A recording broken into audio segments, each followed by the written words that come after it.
Somo letu la leo, watu wa Mungu, tutajifunza kwa habari za matoleo. Tutajifunza kwa habari za matoleo. Tumekuwa tukitoa sadaka, tumekuwa tukitoa zaka. Je, tunafahamu faida ya sadaka ambazo tumekuwa tukizitoa? Tumekuwa tukifahamu faida ya zaka ambazo tunazitoa? Au tumekuwa tukitoa kwa hali ya kawaida, kwa hali ya mazoea, kwa sababu tu ni lazima utoe sadaka, ukiwa hujui ni faida gani ambayo sadaka yako inakupatia? Mwambie mwenzako, unazijua faida za kutoa sadaka? Ama umekuwa ukitoa tu pasipo kujua faida zake? Somo letu la leo linasema kuna faida kubwa katika kutoa kuliko kupokea. Watu wengi sana wamekuwa wakifurahi pale wanapopokea. Watu wengi sana wamekuwa wakishangilia, wamekuwa wakisherekea pale wanapopokea na kusema, nimepewa zawadi, nimepewa hiki, nimepewa kile, pasipo kujua kwamba kuna faida kubwa katika kutoa kuliko kupokea. Natamani baada ya somo hili tubadilishwe mitazamo, tubadilishwe fikra zetu, tubadilishwe na tabia zetu katika kumtolea Mungu, kwa sababu tutakuwa tumejua faida tunazozipata katika kutoa kuliko kupokea. Nini maana ya kutoa? Kutoa ni nini?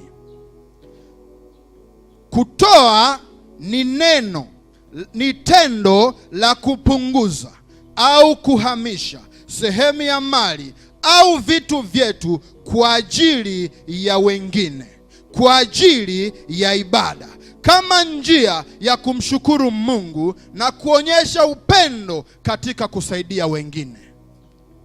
Bwana Yesu asifiwe sana. Kwa tunaona katika kutoa, tunahamisha sehemu ya mali zetu au vitu vyetu kwa ajili ya ibada. Manake kwa ajili ya kumshukuru Mungu, kwa ajili ya kumtukuza Mungu. Lakini tunahamisha sehemu ya mali zetu, sehemu ya vitu vyetu kwa ajili ya wengine. Ndiyo maana wiki moja iliyopita wamama walikwenda kuwaona wale watoto yatima. Unafikiri walikwenda mikono mitupu? Unafikiri walikwenda mikono mitupu? Hapana. Je, wanaijua faida ya kile walichokifanya? Kuna faida kubwa katika kutoa kuliko kupokea. Na wale waliopokea walisema maneno gani? Wale waliopokea walirejesha nini kwa watu waliotoa? Hizo ndio baraka. Hapo ndipo zilipo faida. Hapo ndipo ulipo wema. Hapo ndipo zilipo baraka za juu kabisa. Hapo ndipo palipo na kubarikiwa. Unapompa mtu hata kushukuru na kumshukuru Mungu, utabarikiwa rohoni, utabarikiwa na mwilini. Tunatoa nini? Tunatoa sadaka, tunatoa zaka. Sadaka ni nini, watu wa Mungu? Kutoa sadaka au sadaka ni sehemu ya mali au vitu vyetu kwa Mungu. Kwa watu wengine tumefundishwa kuna kumhudumia Mungu na kuna kuwahudumia watu, ambapo kumhudumia Mungu tumefundishwa ni latria, kuwahudumia watu ni diakonia, lakini lengo kubwa ni kumtukuza Mungu wetu aliye hai. Sadaka inaweza kuwa fedha, inaweza kuwa chakula, inaweza kuwa mavazi au vitu vingine vyenye thamani ya kutolewa kwa hiari pasipo kulazimishwa. Kumbe unapotoa sadaka inatakiwa utoe ukiwa na moyo wa kupenda. Jambo la kutoa sadaka aliyelianzisha ni Mungu mwenyewe. Tazama jinsi hii Mungu Baba aliupenda ulimwengu hata kamtoa mwanae wa pekee, ili kila amwaminie asipotee, bali awe na uzima wa milele. Kumbe tunajua kama Mungu asingeupenda ulimwengu asingemtoa mwanae wa pekee. Kama Mungu asingetupenda asingetoa sadaka kwa ajili ya ukombozi wetu. Ndio. Kumbe Mungu anahitaji sadaka inayotolewa kwa moyo wa kupenda. Ndio. Hatutoi sadaka kwa sababu katibu ametuhimiza tutoe sadaka. Hatutoi sadaka kwa sababu askofu amesema matoleo yamepungua. Hatutoi sadaka kwa sababu ya kumpendezesha mtu. Tunatoa sadaka kwa sababu ya kumpendezesha Mungu wetu aliye juu. Amen. Wakati Yesu anaondoka alisema, ninakwenda mbinguni kuandalia makao, ili mimi nilipo nanyi muwepo. Kumbe sadaka inasababisha sisi tuweze kwenda kuketi na Mungu wetu. Unazijua faida za kutoa sadaka? Na ndiyo maana Mungu wakati anawaambia wana wa Israeli alisema watoe sadaka kwa moyo wa kupenda, na wana wa Israeli wakaitika sauti ile, wakatoa sadaka kwa moyo wa kupenda. Mungu alivyopenda sadaka zao akawabariki. Mungu alipopenda sadaka zao akawanyeshea mvua ya baraka, wakabarikiwa mpaka wakashangaa. Hivyo mtumishi wa Mungu, unapotoa sadaka yako unahitaji baraka kutoka kwa Mungu, na ambazo baraka hizo zitafanya watu wakushangae, wasikuone ni wa kawaida. Kwa nini wasikuone ni wa kawaida? Kwa sababu unamtolea Mungu kwa moyo wa kupenda. Kama Mungu alivyoupenda ulimwengu, kama Mungu alivyotupenda sisi, akamtoa mwanaye wa pekee, ili kila amwaminie asipotee, bali awe na uzima wa milele. Vivyo hivyo anahitaji watu wamtolee Mungu, anahitaji watu wa Mungu wamtolee Mungu kwa moyo wa kupenda. Mtumishi wa Mungu, naomba nisomee Kutoka sura 25 mstari wa pili. Tuone namna gani Mungu anawaagiza wana wa Israeli wampelekee sadaka kwa moyo wa kupenda. Kutoka 25 mstari wa pili, maandiko yanasema waambie wana wa Israeli kwamba wanitwalie sadaka kila mtu ambaye moyo wake wampa kupenda. Kila mtu ambaye moyo wake wampa kupenda mtatoa kwake sadaka yangu. Amen. Mtatoa kwake sadaka yangu. Mungu anamwagiza Musa akaongea na wana wa Israeli, kila mtu atoe sadaka atoe kwa moyo wa kupenda. Unapokuwa umetoa kwa moyo wa kupenda, sadaka yako itakuwa ni sahihi mbele za Mungu. Je, ni kweli baada ya Mungu kumwagiza Musa kwenda kusema na wana wa Israeli walimtolea kwa moyo wa kupenda? Nisomee Kutoka hiyo 35:29. Kutoka 35:29 Biblia inasema, ndio, wana wa Israeli wakaleta sadaka za kumpa Bwana kwa moyo wa kupenda. Wana wa Israeli wakaleta sadaka za kumpa Bwana kwa moyo wa kupenda.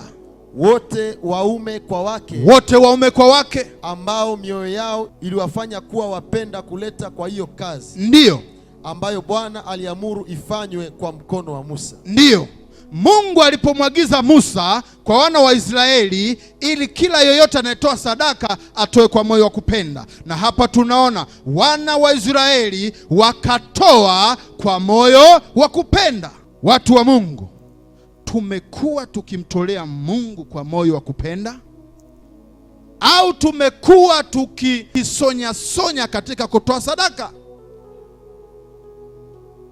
Inatakiwa uumie unapoondoka pasipo kutoa sadaka. kwa sababu sadaka yako ndiyo inakuunganisha kati ya wewe na nani? Na Mungu wako. Kwa nini watu hawapendi kutoa sadaka? Ni kwa sababu hawajui faida ya sadaka hizi. Hawazijui faida za sadaka. Wakati huo tuliona wana wa Israeli walikuwa wakitoa sadaka za kuteketezwa, walikuwa wakitoa mazao shambani, walikuwa wakitoa fedha, walikuwa wakitoa vitu vya thamani. Lakini baada ya Yesu Kristo kumwaga damu yake msalabani, akawa alifuta zile sadaka za kuteketezwa. Kwa Agano la Kale hatuwezi kutoa sadaka za kuteketezwa. Kwa nini? Kwa sababu sadaka ya kuteketezwa ilitolewa wakati mwana kondoo anamwaga damu pale msalabani kwa ajili ya kukomboa ulimwengu. Mimi na wewe tumekombolewa na damu iliyomwagika msalabani ya Yesu Kristo. Ndio maana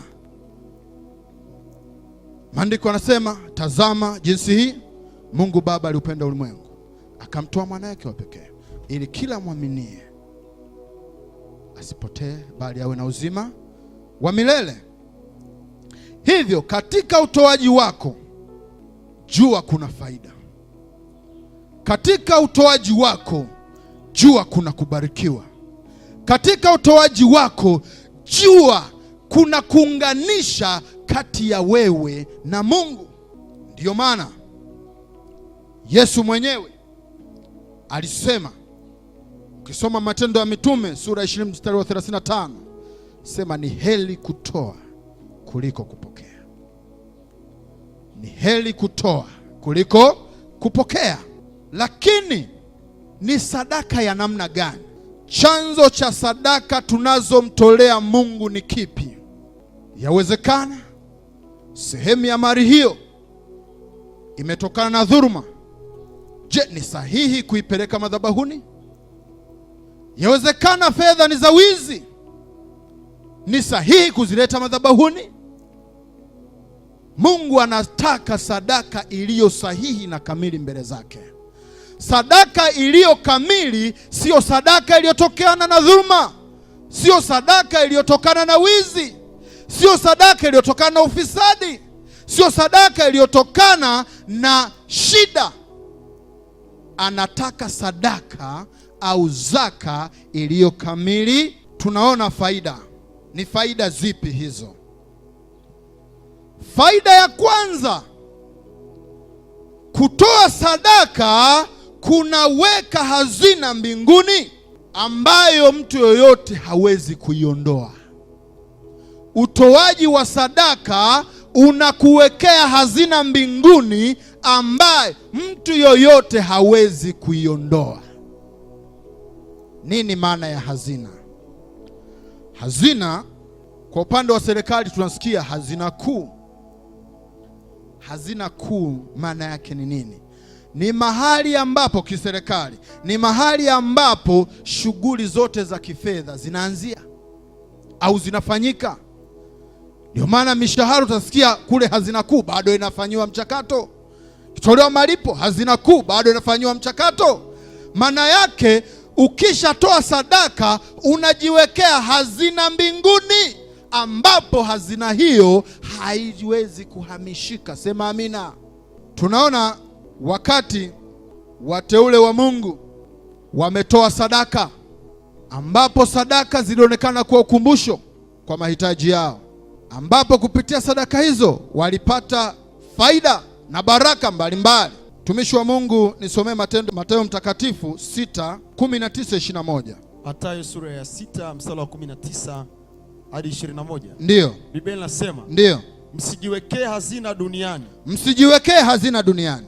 Nondo na kutu viharibupo. Nondo na kutu vitaharibu. Na wevi huvunja. Wezi wataiba. Bali jiwekeeni hazina mbinguni. Bali jiwekeeni hazina mbinguni. Kusikoharibika kitu. Kusikoharibika kitu. Kwa nondo wala kutu. Kwa nondo wala kutu. Wala wevi hawavunji. Wala wevi hawavunji. Wala hawaibi. Ndiyo. Kwa kuwa ndiyo hazina yako ilipo, ndipo utakapokuwako moyo wako.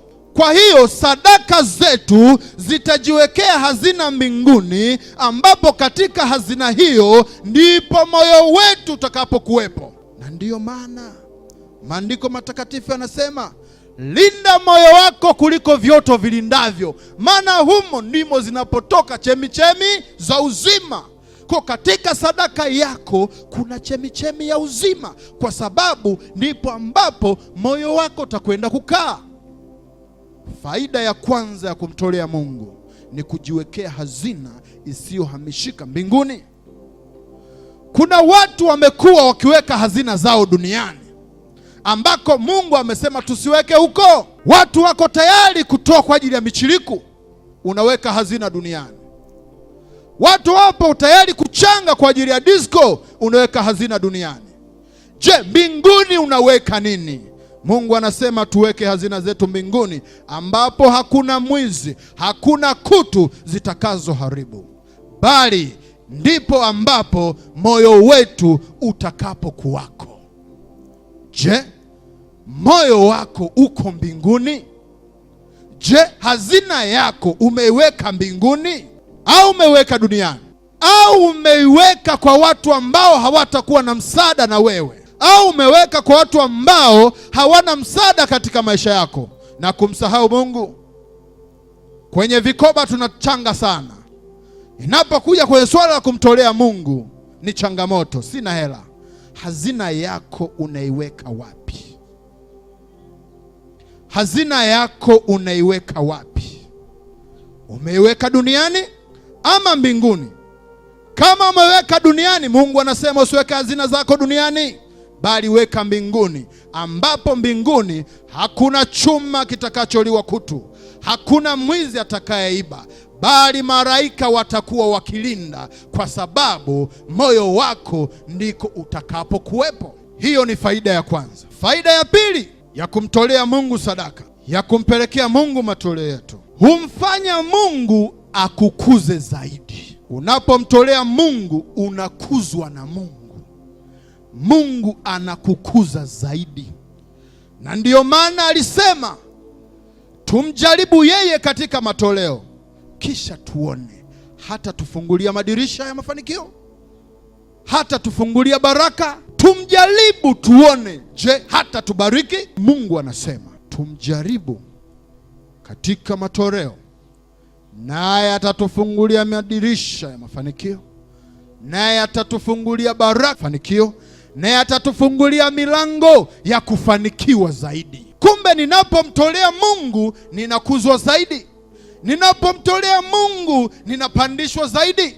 Ninapompandisha Mungu ninaheshimika zaidi. Sema amina. Mungu ameahidi kufungua madirisha mbinguni kwa ajili ya mtoaji. Hakika baraka nyingi utazipata katika kazi, utazipata katika mashamba yako, utazipata katika nyumba yako, utazipata katika ndoa yako, baada ya kumtolea Mungu, kwani ndio jaribu pekee ambalo Mungu amelihitaji kutoka kwa wanadamu.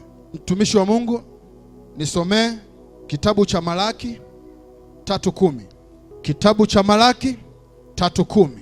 Neno la Mungu linasema, amina, leteni zaka kamili ghalani, leteni zaka kamili ghalani, ili kiwemo chakula katika nyumba yangu, ili kiwemo chakula katika nyumba yangu. Mkanijaribu kwa njia hiyo, mkanijaribu kwa njia hiyo ya matoleo, asema Bwana wa majeshi. Asema Bwana wa majeshi. Mjue kama sitawafungulia madirisha ya mbinguni, muone kama sitawafungulia madirisha mbinguni, na kuwamwagieni baraka, na kuwamwagieni baraka tele, hata isiwepo nafasi ya kutosha, hata isiwepo nafasi ya kutosha. Mungu anasema tumjaribu katika matoleo. Mungu anasema tumjaribu katika kumtolea, halafu tuone kama nafasi tulionayo itatosha kuweka baraka ambazo Mungu ataziachilia.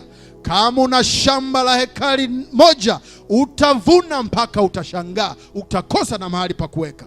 Kama ulikuwa unapokea mshahara kidogo, ataweka neema ya kuongezwa mshahara maradufu mpaka watu watakushangaa. Kama ulikuwa una huduma, ataikuza huduma yako mpaka watu watakushangaa. Kwa nini? Kwa sababu ya kumtolea Mungu matoleo sahihi. Hivyo watu wa Mungu, tujue kuna faida kubwa katika kumtolea Mungu. Kuna kukuzwa maradufu katika kumtolea Mungu. Kuna kubarikiwa sana katika kumtolea Mungu. Bali tutoe sadaka au zaka iliyo kamili. Je, una tabia ya kuchambulia hela mfukoni? Wapo wenye tabia ya kuchambulia hela mfukoni. Yaani anatoka nyumbani hajajua anatoa sadaka shingapi, hajajua anamtolea sadaka nini, bali wakati wa kutoa sadaka ndio unamuona amekaa.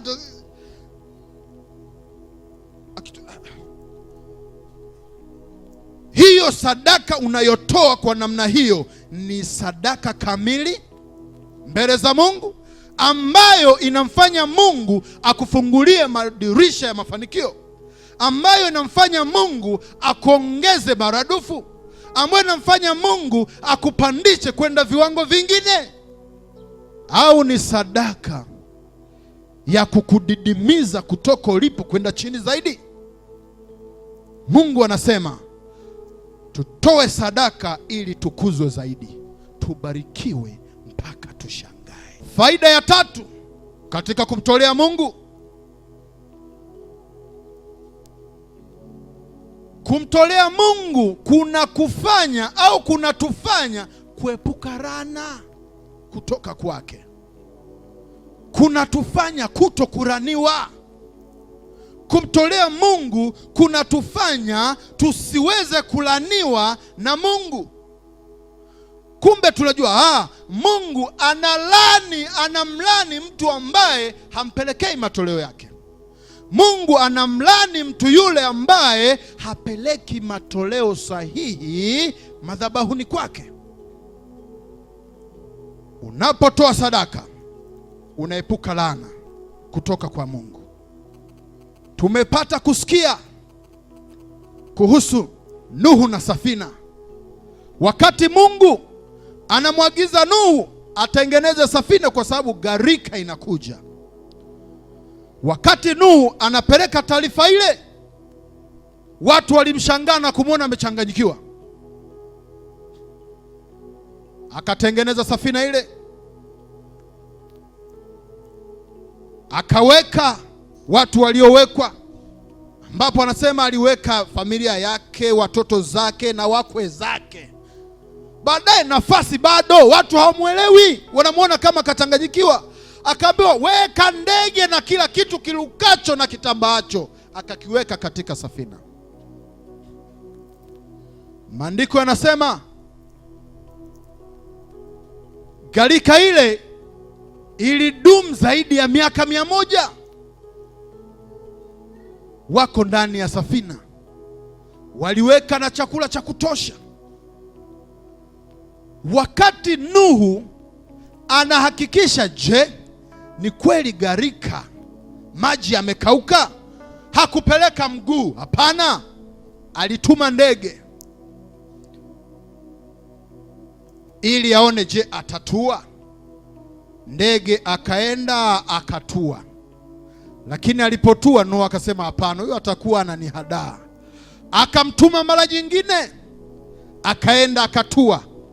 Mara nyingine akaenda, baada ya kwamba maji yamekauka, na alipewa agizo na Mungu, anamwambia sasa toka nje na utoe kila kitu kuja kwenye uso wa dunia, na vyovyote vinavyozaa vizaane. Baada ya hapo Nuhu akaenda kumtolea Mungu, akapeleka wanyama. Kwanza, kabla ya kutoa sadaka, alimjengea Mungu madhabahu. Baada ya kumjengea Mungu madhabahu, akapeleka sadaka za wanyama wa kuteketezwa. Wakati Nuhu anateketeza wanyama wale, ikatoka harufu ambayo Mungu ilimpendeza, na akasema sintowalaani tena wanadamu. Kwa nini? Kwa maji. Je, unafikiri alisema sintowalaani hivi hivi? Ni baada ya Nuhu kwenda kumtolea sadaka sahihi madhabahuni kwake, ndiyo maana akasema sintowalaani tena. Mtu wa Mungu, je, matoleo yako yamekuwa njia sahihi ya kuepuka laana kutoka kwa Mungu, au umekuwa ukijitengenezea laana mwenyewe kwa kutoa sadaka isiyo sahihi, kwa kutoa sadaka isiyo kamili? Unajisogezea laana taratibu. Na kwanza kusema mimi mbona sifanikiwi? Yaani kama ni kuomba Mungu nimeomba sana, kama ni kuhudhuria ibada Mungu nimehudhuria sana, kama ni kulia nimelia sana. Umelia namna gani? Yawezekana umeomba sana, lakini kwenye matoleo hujamshika Mungu. Unasubiri baraka ambazo hazipo. Na alisema atamlaani mtu yoyote araye. Alisema, watu wa Mungu, katika kumtolea Mungu tunaepuka laana ambazo zinaweza zikaleta shida, zinaweza zikaleta tabu, zinaweza zikaleta ziki katika maisha yetu. Hivyo tumtolee Mungu matoleo sahihi, zaka kamili, ili tuepuke laana kutoka kwake. Mtumishi wa Mungu, nisomee Mwanzo sura ya 8 mstari wa 16 hadi wa 21. Mwanzo sura ya 8 16 hadi 21, Biblia inasema, ndiyo, toka katika safina wewe na mkeo na wanao na wake za wanao pamoja nawe. Mungu anamwagiza Nuhu, toka katika safina wewe na mke wako na watoto wako na wake za watoto wako, utoe pamoja nawe kila kilicho hai kilichomo pamoja nawe, chenye mwili, ndege na mnyama, ndiyo, na kila kitambaacho, ndiyo, chenye kutambaa, ndiyo, juu ya nchi, juu ya nchi, wajae katika nchi, wajae katika nchi, wawe na uzazi, wawe na uzazi, wakaongezeke katika nchi, wakaongezeke katika nchi. Mstari wa 18, ndiyo. Basi Nuhu akatoka, yeye na wanawe na mkewe, ndiyo, na wake za wanawe, ndiyo, pamoja naye, kila mnyama, sawa, na kila kitambaacho, na kila kitambaacho, kila ndege, na kila kilichokwenda juu ya nchi, ndiyo, kwa kabila zao, ndiyo, wakatoka katika safina. Wakatoka katika safina. Nuhu akamjengea Bwana madhabahu. Nuhu akamjengea Bwana madhabahu. Sikia, akatwaa katika kila mnyama aliye safi, akatwaa katika kila mnyama aliye safi. Unaelewa maana yake? Kama kulikuwa kuna pundamilia, akachukua pundamilia aliyenona. Kama kulikuwa kuna ng'ombe, akachukua nzagamba. Kama kulikuwa kuna nini, akachukua kile kilichopendeza. Ndiyo. Na katika kila ndege aliye safi, katika kila ndege aliye safi akavitoa sadaka za kuteketezwa, ndiyo, juu ya madhabahu. Ndiyo. Bwana akasikia harufu ya kumridhisha. Mungu akasikia harufu ya kumridhisha, Bwana akasema moyoni, sitailani nchi tena, sintailani nchi tena baada ya hayo, kwa sababu ya wanadamu. Ndiyo. Maana mawazo ya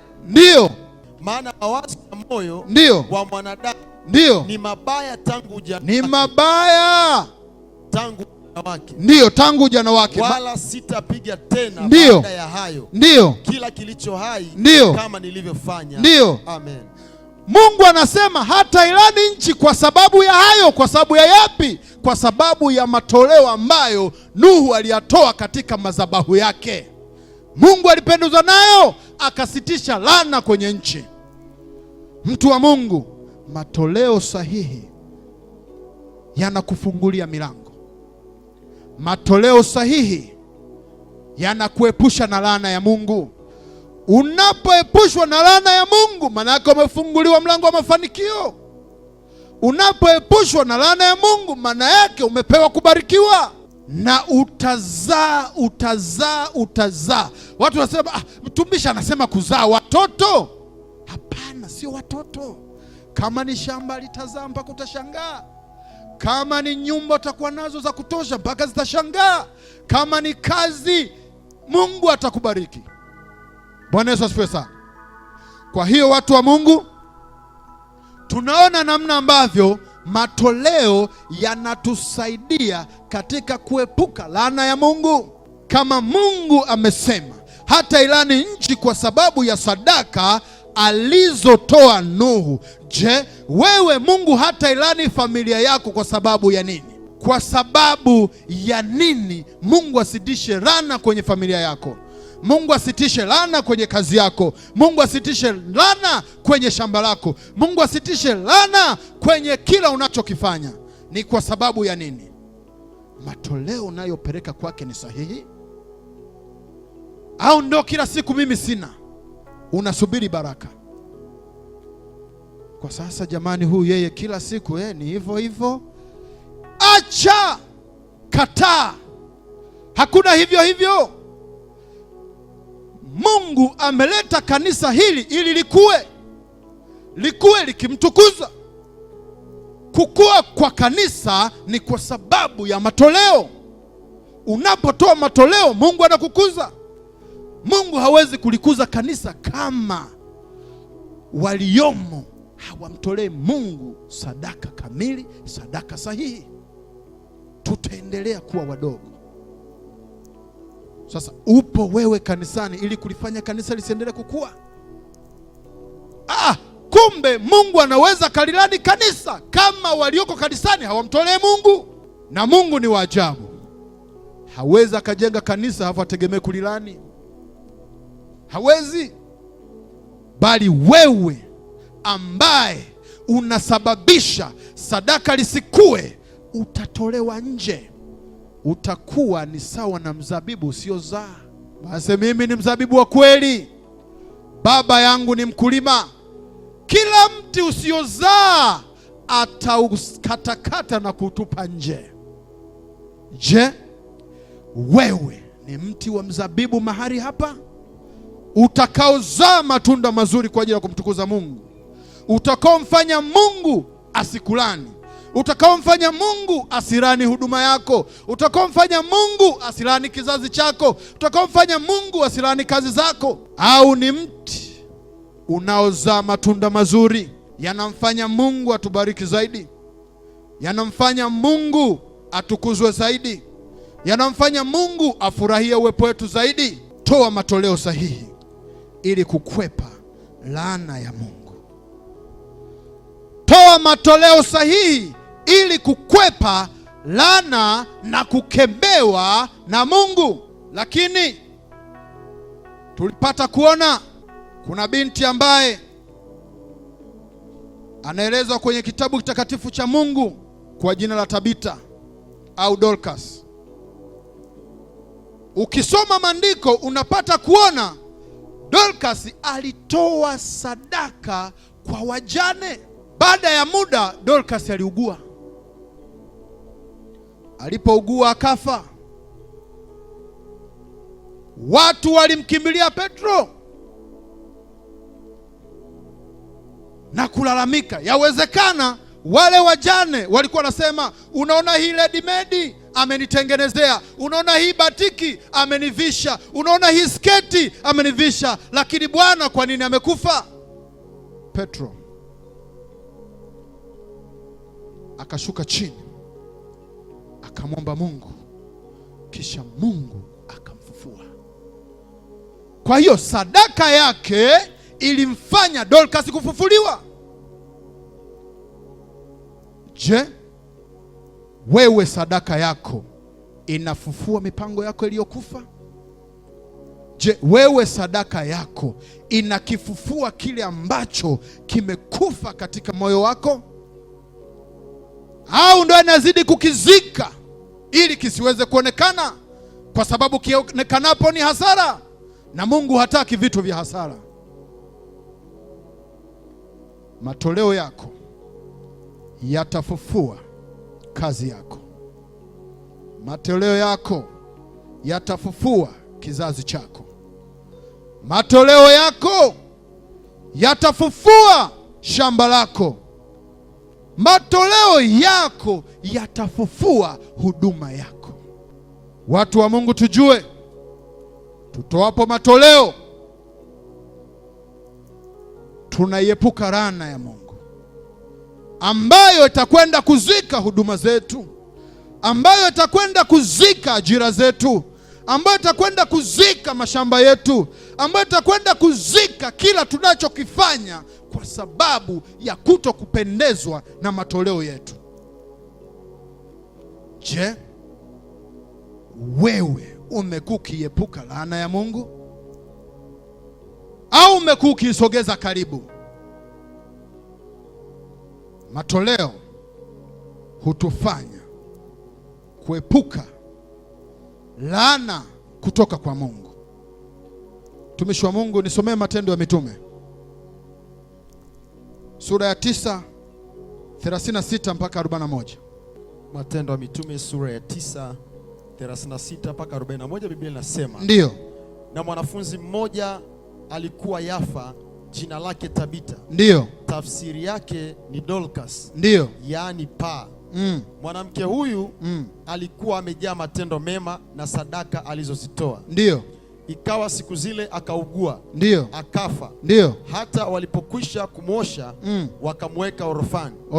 Na kwa kuwa mji wa Lida ulikuwa karibu na Yafa. Sawa. Nao wanafunzi wamesikia kwamba Petro yuko huko. Ndiyo, Petro yuko huko. Wakatuma watu wawili kwake. Sawa. Kumsihi na kusema, ndiyo, usikawie kuja kwetu. Ndiyo. Petro akaondoka akafuatana nao. Ndiyo. Alipofika wakampeleka juu orofani. Wajane wote wakasimama karibu naye. Karibu na Petro, wakilia na kumwonyesha zile kanzu, na nguo alizozishona Dorcas. Ndiyo, zile ready-made, zile batiki, zile bazee, zile kila nguo aliyoishona Dorcas. Ndiyo. Wakati ule alipokuwa pamoja nao. Ndiyo. Petro akawatoa nje wote. Akapiga magoti. Sawa. Akaomba. Kisha akaelekea yule maiti. Ndiyo. Akanena. Ndiyo. Tabita, ndiyo, ondoka. Tabita, ondoka. Naye akafumbua macho yake. Tabita. Na alipomwona Petro, ndiyo, akajiinua. Ndiyo. Akaketi. Ndiyo. Akampa mkono. Ndiyo. Akamuinua. Ndiyo. Hata akisha kuwaita, ndiyo, wale watakatifu na wajane, akamweka mbele yao hali yu hai. Ndiyo. Amen. Tabita alifufuka kwa sababu ya matoleo aliyotoa kwa wajane, na ndiyo maana waliweza kulia wakapaza sauti kwamba huyu anaondokaje? Sasa je, wewe ni mahali ambapo watu wanaweza kupiga sauti kelele kwa ajili yako? Uko mahali ambapo watu watalia baada ya kuondoka, watasema bora liende, bireke bigende ibindi biraza? Watasema hivyo, au watakuwa wakilia na kusema kwa nini ende? Kama ambavyo sadaka ya Dorcas iliweza kumfufua, na Mungu kupitia sadaka yako akafufua vilivyokufa maishani mwako katika jina la Yesu. Faida ya 4, sadaka yako itakuwa ukumbusho mbele za Mungu. Itamkumbusha Mungu kutimiza mahitaji yako. Itamkumbusha Mungu kugusa haja ya moyo wako. Mungu atagusa mahitaji yako kupitia sadaka yako. Mungu atafufua yaliyokufa, atakuwa akikukumbuka kupitia matoleo yako. Tunajifunza maandiko matakatifu kupitia kwa Korneli, mtumishi wa Mungu. Biblia inatuambia alikuwa ni akida katika jamii ya Kiitalia. Akida maana yake ni kiongozi. Huyu yeye na nyumba yake walikuwa wakimtolea Mungu matoleo sahihi. Mara baada akamtokea malaika akamwambia, sadaka zako zimekuwa ukumbusho mbele za Mungu. Kupitia hilo alikuwa akimwona Mungu kupitia matoleo yake. Akawa amemwagiza amtafute Petro aliyoko katika Yafa. Atamwagiza nini cha kufanya? Kupitia sadaka yake malaika akaja na kumwambia, sadaka zako zimekuwa ni ukumbusho mbele za Mungu. Mungu amekuwa akimkumbuka katika kila hitaji analolipeleka kwake. Mungu amekuwa akimkumbuka katika kila ombi analolipeleka kwake. Kwa nini? Kwa sababu ya sadaka zake. Je, mimi na wewe, yapi yanamfanya Mungu atukumbuke? Kupitia sadaka tunazozitoa, Mungu atakukumbuka. Kupitia sadaka tunazozitoa, Mungu atakuonekania. Mungu anasema matoleo yetu ni ukumbusho wa yale tunayomwomba. Unaweza kuwa ukiomba sana na kusema, Mungu, mbona nimeleta hili mara nyingi, kila siku nipate mume, miaka inaenda, miaka rudi. Unamkumbusha Mungu kwa lipi? Mungu atakukumbuka kwa lipi? Nipate kazi, Mungu atakukumbuka kwa lipi? Mtumishi wa Mungu, nisomee Matendo ya Mitume 10:1-8. Biblia inasema, ndiyo, palikuwa na mtu Kaisari, jina lake Kornelio, ndiyo, akida wa kikosi kilichoitwa Kiitalia. Akida wa kikosi kilichoitwa Kiitalia, manake kwenye kile kikosi yeye alikuwa ni kiongozi. Ndiyo, mtu mtaua wa Mungu. Ndiyo, yeye na nyumba yake yote. Naye alikuwa akiwapa watu sadaka nyingi. Na kumwomba Mungu daima. Akaona katika maono ya waziwazi. Kama saa 9 ya mchana. Malaika wa Mungu akamjia na kumwambia. Maana yake sio ndoto. Saa 9 mchana sio usiku, watu wa Mungu, kwamba alikuwa amelala naota. Alimuona malaika wa Mungu waziwazi. Akasemaje? Akamwambia, ndiyo, Kornelio. Akamtazama sana. Akaogopa akasema, Kornelio akaogopa akasema, kuna nini Bwana? Akamwambia, sala zako na sadaka zako zimefika juu na kuwa ukumbusho. Sasa basi peleka watu Yafa, ukamwite Simioni aitwaye Petro. Yeye ni mgeni wa mtu mmoja huko Yafa, jina lake Simoni, mtengenezaji wa ngozi. Ndiyo, ambaye nyumba yake iko pwani. Ndiyo, atakuambia ya kupasayo kutenda. Na yule malaika aliyesema naye, ndiyo, akisha kuondoka, Kornelio akawaita watu wawili katika watumishi wake, ndiyo, na askari mmoja, ndiyo, mtu mtaua, ndiyo, katika wale waliomhudumia daima, ndiyo. Na alipokwisha kuwaeleza mambo yote, ndiyo, akawatuma kwenda Yafa.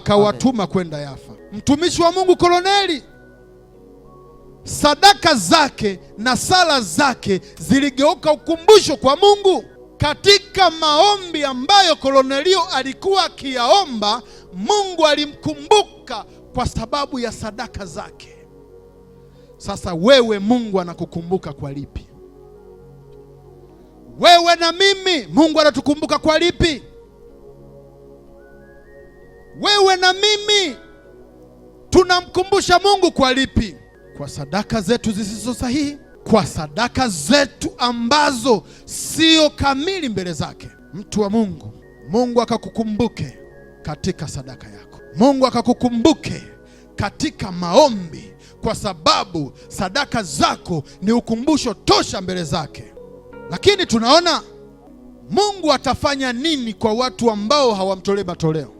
Je, alituonyesha faida tu? Hakutuonyesha hasara? Ni kipi kitatufanya sisi tuwe wajasiri kumsogelea Mungu? Kumbuke katika neno hili Mungu anasema tumjaribu katika sadaka zetu. Sidhani kama kuna sehemu nyingine Mungu amesema tumjaribu, ila amekubali kujaribiwa kwa matoleo yetu. Amekubali kujaribiwa kwa sadaka zetu. Amekubali kujaribiwa kwa matoleo yetu, na akasema atatukumbuka katika sala zetu. Sasa ndugu yangu, maandiko haya yaseme na moyo wako juu ya matoleo yako mbele zake Mungu, juu ya matoleo yako madhabahuni kwa Mungu, ili Mungu atukumbuke, ili Mungu atukuze zaidi, ili tujiwekee hazina isiyohamishika mbinguni. Matoleo yetu ndiyo yatakayotufanya kufufuliwa kwa mipango yetu inaonekana imekufa, kukuzwa zaidi katika yale yote tunayoyafanya. Ukisoma maandiko matakatifu katika kitabu cha Malaki ile 3:11 inasemaje, mtumishi wa Mungu? Malaki 3:11 Biblia inasema, ndiyo, nami kwa ajili yenu nitamkemea yeye alaye, wala hataharibu mazao ya ardhi yenu, wala mzabibu wenu hautapukutisha matunda kabla ya wakati wake katika mashamba, asema Bwana wa majeshi. Kwa hiyo Mungu atamkemea yeyote yule alaye sadaka. Kwa hasara unayoipata kwa kutomtolea Mungu atakukemea. Ukemewe na Mungu utake kufanikiwa, ukemewe na Mungu utake kuendelea, ukemewe na Mungu utake kuinuliwa kiuchumi, ukemewe na Mungu utake kubarikiwa. Hapana. Hata katika ngazi ya familia zetu, kama kuna mtoto anakuwa anafanya makosa yanayojirudia, anakemewa, huyo sio wa kufaidika na zawadi kutoka kwa wazazi wao. Kila siku atasema, baba, mbona unamletea fulani? Ni kwa sababu huyu ananisikiliza. Kwa hiyo Mungu atambariki, Mungu atamuinua, Mungu atamkumbuka yule ambaye anamtolea Mungu matoleo sahihi, yule ambaye hali. Mtumishi wa Mungu, Malaki hiyo nisomee mstari wa 8 mpaka wa 9. Malaki 3:8 mpaka 9. Mungu anasemaje pale? Je, mwanadamu atamuibia Mungu? Lakini ninyi mnaniibia mimi. Lakini ninyi mwasema, tumekuibia kwa namna gani? Mmeniibia zaka na dhabihu. Ninyi mmelaaniwa kwa laana. Maana mnaniibia mimi. Naam, taifa hili lote. Unasema Mungu analilani taifa lote kwa sababu ya kuiba sadaka na zaka za Mungu. Mtumishi wa Mungu, jiulize, ni miongoni mwa watu ambao wamekuwa kilaniwa na Mungu kwa kuto kumtolea? Ni miongoni mwa watu ambao wanasababisha Businde yote kulaniwa kwa sababu ya kuto kumtolea Mungu, ya kumwibia Mungu? Mungu anasisitiza tutoe zaka na sadaka zilizo kamili, ili aweze kutufungulia madirisha mafanikio, ili katika kazi zetu tunazozifanya Mungu atuinue, katika mashamba yetu tunayolima Mungu atubarikie mavuno mazuri, katika kila tunachokipanga kikafufuliwe katika jina la Yesu kupitia sadaka zetu. Ukitaka kuwa mtoaji mzuri na kutoa matoleo sahihi na zaka kamili mbele za Mungu, inatakiwa ujitoe kwanza wewe. Na ndiyo maana yalipita masomo kadhaa, hekalu takatifu, hekalu lililo safi. Ukijitakasa utamtolea Mungu matoleo yaliyo sahihi. Kama kweli utakuwa ni raia wa mbinguni, raia atakaye urithi ufalme wa Mungu, atamtolea Mungu matoleo sahihi. Mtumishi wa Mungu, tusomee kitabu cha Warumi 12 mstari wa kwanza. Warumi sura ya 12 mstari wa kwanza, neno la Mungu linasema, basi ndugu zangu, na wasii kwa huruma zake Mungu, itoeni miili yenu iwe dhabihu iliyo hai. takatifu na ya kumpendeza Mungu, ndiyo ibada yenu yenye maana. Ndiyo ibada yenu yenye maana. Kabla ya kutoa sadaka kamili, sadaka sahihi, je, umetoa mwili wako kuwa sadaka kamili mbele zake Mungu? Kama wewe mwenyewe hujajitoa kuwa sadaka, sishangae kama hutatoa sadaka kamili na sahihi, kwa sababu sadaka kamili na sahihi ndizo zinazofanya ibada kuwa ya kweli.